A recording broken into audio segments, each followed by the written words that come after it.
En 2021, l'offre sur le marché européen était importante et a pesé sur les cours du porc. Ils sont de nouveau en baisse au nord de l'UE en ce moment.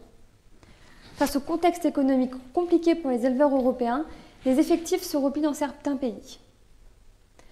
La tension sur le marché est toujours présente en ce début d'année, comme en témoigne le nouveau mouvement de recul des cours au nord de l'UE.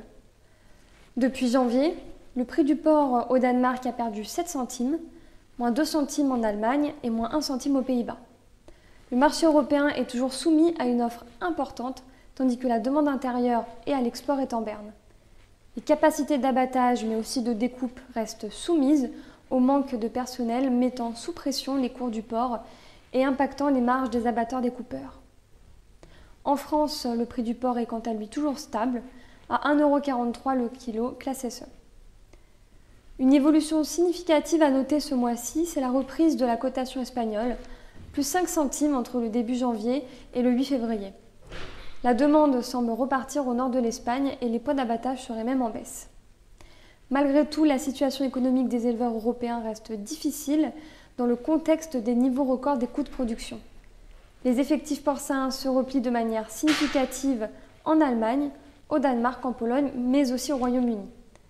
C'est ce que nous montrent les premiers résultats des enquêtes Cheptel de fin d'année. En Allemagne, le nombre de porcs a chuté de 9,4% entre décembre 2021 et 2020.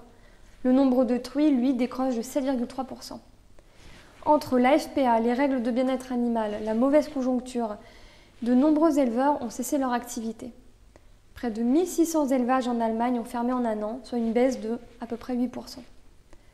Au Danemark aussi, les effectifs de porcs reculent avec une baisse de 1,8% en un an. Le troupeau de truies est le plus touché et se replie de 3%. En Pologne, la situation est toujours critique entre une mauvaise conjoncture et l'AFPA qui n'est pas maîtrisée dans le pays. Le nombre de porcs a dégringolé d'environ 13% et celui des truies de 20%. Les Britanniques ne sont pas non plus épargnés. Les importants retards d'enlèvement causés par le manque de main-d'œuvre en lien avec la Covid-19 et le Brexit constituent une réelle difficulté pour la filière. Les porcs s'accumulent en élevage, d'où la hausse de 9% des effectifs totaux. Néanmoins, le nombre de truies saillies chute de près de 14%, compte tenu de la mauvaise rentabilité des élevages britanniques. L'offre au Royaume-Uni mettra un peu de temps à être résorbée et les analystes du pays n'entrevoient pas de baisse de l'offre britannique avant le second semestre 2022. Nous referons bien sûr le point sur les cheptels, en particulier français, et sur l'offre européenne à venir le mois prochain. À bientôt!